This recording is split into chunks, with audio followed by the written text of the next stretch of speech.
Hello everyone, I am here with a flip-through video today. This is my 2019 TN about the books I read. So here is the cover, and I think this was a Felicity Jane TN that I bought. Can't swear by it, but it looks like them, and I think that's who made it because they like to do the rounded corners. So I think it was them, but here's the front. Don't remember where I got that, but I loved the saying, so I used it. So now I will just flip through here, and a lot of these had process videos. I don't think all of them, but most of them. So you may recognize some of what's in here.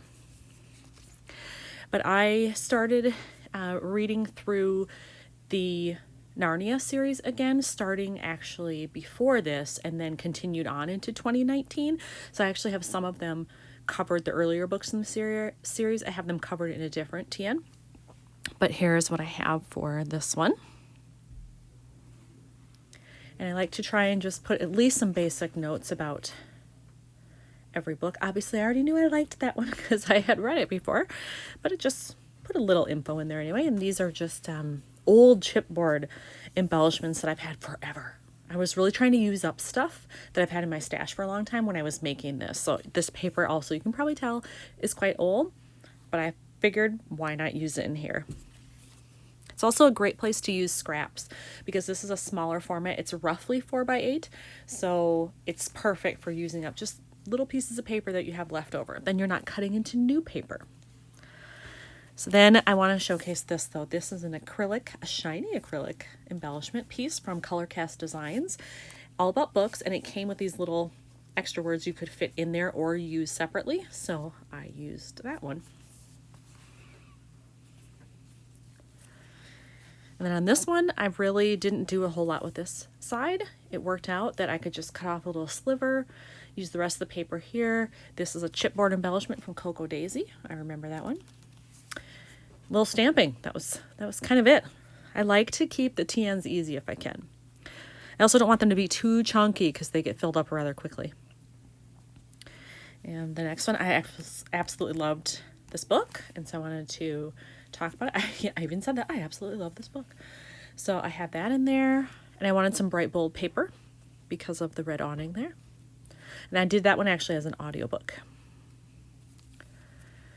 And then here, this is actually two layouts because I didn't finish either of these books. I didn't care for them.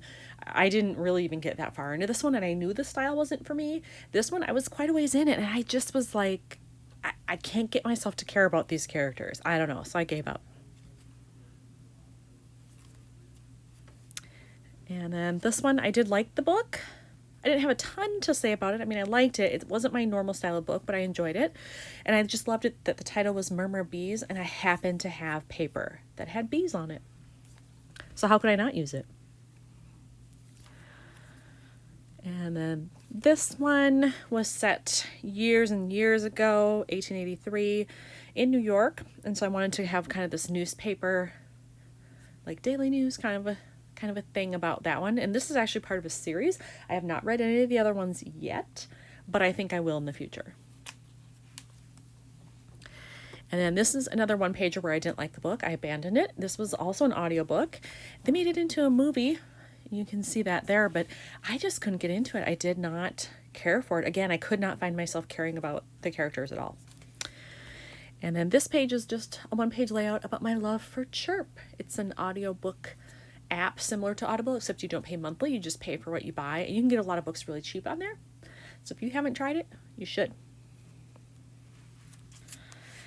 And then a layout about Order of the Phoenix. I was rereading Harry Potter and the Order of the Phoenix because a podcast that I listened to was going through it chapter by chapter. That's one of the things they do.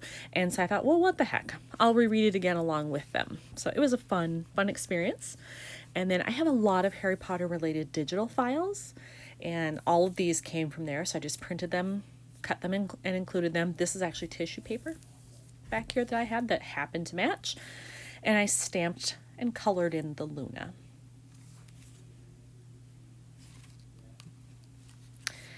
And then this was just about my stack of books, because I get teased sometimes about how high this stack gets on the top of the bookcase. So as you can see, it was a pretty good sized tower at that point. So yeah, and I only worked through a couple of those before the end of the year. So you'll see a couple in here, and then the rest of them are 2020 books, hopefully. This is only print books. That doesn't count what I have sitting on Audible and Chirp. So, you know. And then this was Brooklyn, which I loved. And I also wrote about how I decided to watch the movie because I hadn't seen the movie and I wanted to read the book first. So I read the book, watched the movie, kind of compared the two a little bit. I enjoyed them both. Of course, the book was better. They always are. But I still enjoyed the movie. And then I wrote about Open House. And this was a book that I think I mentioned earlier in one of my process videos that sometimes I just go to Goodwill or other thrift stores and I just pick a book off the shelf, read the back. I'll use my phone to go out to Goodreads quickly, see what the reviews say. If I think I'll like it, I'll buy it.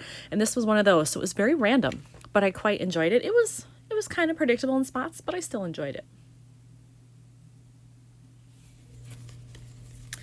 And then this is the end of 2019. So it actually took me 2 TNs to fill out 2019. So this is the end. So it shows all the books that I read here, and I just pulled these as screenshots off of Goodreads from my reading challenge to make sure that I got them all in there. So I just printed those and cut them accordingly and added a sticker, 2 stickers actually, did some stamping, journaling, that's it. So it's relatively simple, but I really like the way it looks, and I love that you can see all of the books that I read. So that I chose to glue the last page down so you can't see the back because I didn't have anything else I wanted to do on a single page. So that's it. So that is 2019 done for the books I read, and I hope you'll stick with me for 2020. Thanks for watching.